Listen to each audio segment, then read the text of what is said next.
Saudara-saudara sekalian, dalam pertemuan 4 yang terdahulu, saya bicara mengenai tim yang harus dibentuk dalam Scrum.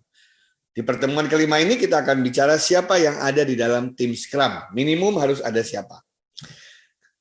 Waktu itu dikatakan bahwa pada dasarnya Scrum team ini sifatnya adalah sebuah kelompok yang self-organizing, yang saling mengendalikan dirinya sendiri di dalam kelompok itu. Rule of the game-nya saling mereka sepakati sendiri. Persis kalau kayak kita kerja kelompok ya. Tidak terlampau birokratis, tidak terlampau rigid, tapi mereka bagi tugas sendiri. Dan sifatnya adalah cross-functional.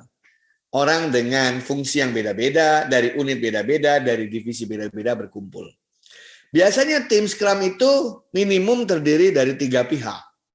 Yang pertama adalah produk atau product owner, pemilik produk, atau mereka yang berkepentingan terhadap hasil dari Scrum. Jadi misalnya ini adalah, katakanlah ini proyeknya Big Data, maka siapa yang paling banyak mendapatkan value dari Big Data menjadi anggota dari Scrum.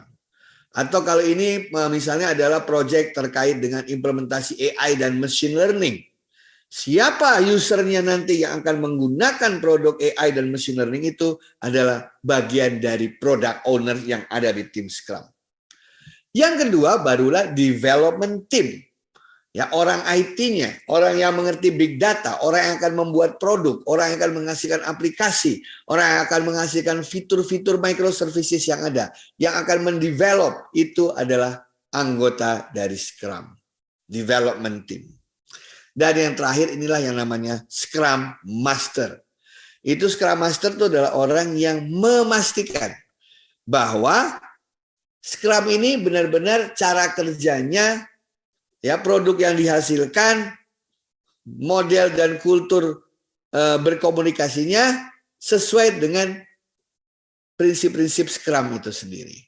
Jadi Scrum Master inilah yang nanti istilahnya akan menjadi kopling atau menjadi manajer atau menjadi dirigen dari task force tersebut agar benar-benar mencapai targetnya sesuai dengan ekspektasi. Minimum 3 itu.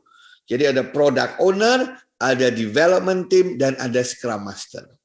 Dalam sejumlah konteks bisa ditambahkan juga oleh beberapa orang khusus yang berkaitan dengan produk yang dihasilkan. Misalnya kita tambahkan seorang expert terkait dengan ahli hukum misalnya. Ya, karena yang ingin diciptakan ini harus dipastikan tidak melanggar hukum, baik hukum organisasi maupun hukum eksternal yang ada di peraturan dan perundang-undangan yang berlaku.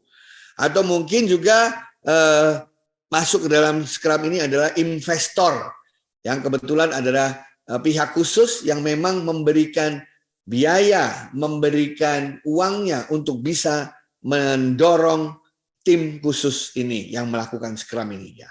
Tapi minimum adalah product owner, development team, dan Scrum Master. Ya, apa yang mereka lakukan di dalam? Mereka berkolaborasi, berkoordinasi, ya, semua tujuannya satu, fokus menghasilkan yang diinginkan. Nah, tentu saja masing-masing orang itu karena punya disiplin ilmu yang berbeda-beda, maka mereka akan melihat dari pandangan mereka. Mulai melihat dari kualitas produk, bagaimana costingnya, nanti apakah itu akan berdampak kepada revenue atau tidak, apakah produk ini akan bisa bersaing dengan kompetitor atau tidak, begitu ya. Membesarkannya seperti apa, hambatan apa yang ditemui, desain user interface-nya seperti apa, dan lain sebagainya. Nah, disitulah para Scrum Master, kemudian owner dengan tim development akan bersama-sama saling bekerja sama. Dalam konteks ini memang Scrum Master menjadi penting ya, karena dialah yang menjadi dirigennya, dialah yang memfasilitasi agar proses Scrum itu berjalan dengan sebaik-baiknya. Nah, itulah teman-teman tim yang harus dibentuk dalam sebuah Scrum. Ya, product owner bisa 1, bisa 2 orang, development team tentu saja ada beberapa orang. Kalau Scrum Master biasanya adalah 1 orang karena dia yang bertanggung jawab terhadap Scrum terkait. Bagi Anda yang ingin menjadi Scrum Master, banyak sekali pelatihan-pelatihan yang bisa diikuti sehingga Anda bisa menjadi seorang certified Scrum Master. Terima kasih.